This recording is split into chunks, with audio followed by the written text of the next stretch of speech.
What up, guys? Welcome back. John Wetmore. Do more with Wetmore. So today we're going over a topic of like if you're broke and got to figure out how to prioritize money. Getting into the business is tricky. I certainly started with no money. I also had a job. I think the frustrating part or the hard part to solve is when someone comes into this industry being independent, 1099, commission-based, lead-based.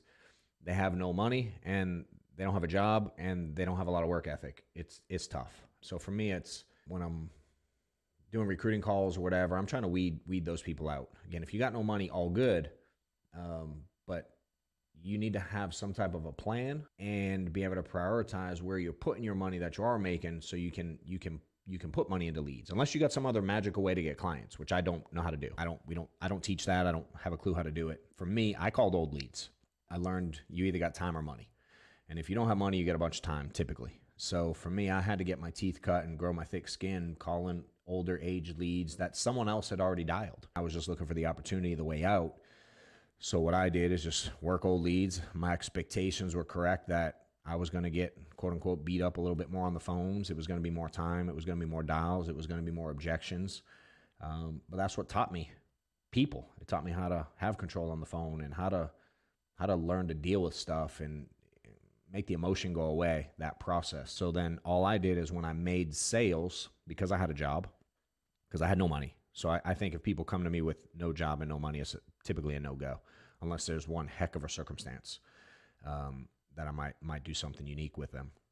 But for me, every sale I made, I put 100% of it into a separate bank account, and that went immediately back into leads. And I kept my job money over here in the original bank account, and I didn't take insurance money and pay more bills or live differently or catch up old credit card debt or buy a new car or change our lifestyle in any way. I kept the two separate because I was trying to stockpile this money over here from insurance.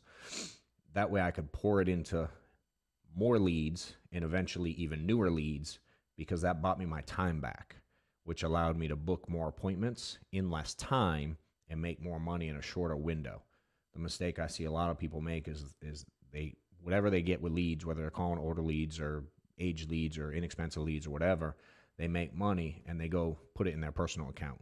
They spend it in some form or fashion, almost always catching up debt or paying off some bills or whatever it is. And then whatever's left, the little crumbs that are left, they go, ooh, let me scrape by and barely get some leads again. And you end up on this hamster wheel and never getting out of that grind, if you will, of being forced. You want to buy old leads, age leads, because you like working them and you know there's money in them, great, do it. But if that's the only option because you didn't manage your money well enough, I've seen a lot of people get pushed out of this industry because it gets frustrating or overwhelming and hard to deal with. So for me, it just became setting up two separate bank accounts, understanding at the beginning I got plenty of time to put in the effort. And I had a rule that I made eventually. I didn't do this day one, but eventually I realized I wasn't that great on the phone, but in person, people were different as well, and I could have a little bit more control in person. So I made a rule where you had to tell me no twice, once on the phone and once in person, before I consider that lead resolved. So that certainly helped me, gave me a few more sales, allowed me to build up that lead account. And then for me, it became, now let me invest enough in leads to where I can book 30 easy appointments instead of arm wrestling and fighting a bunch of people. I'd pay for the luxury and quote unquote overbuy leads.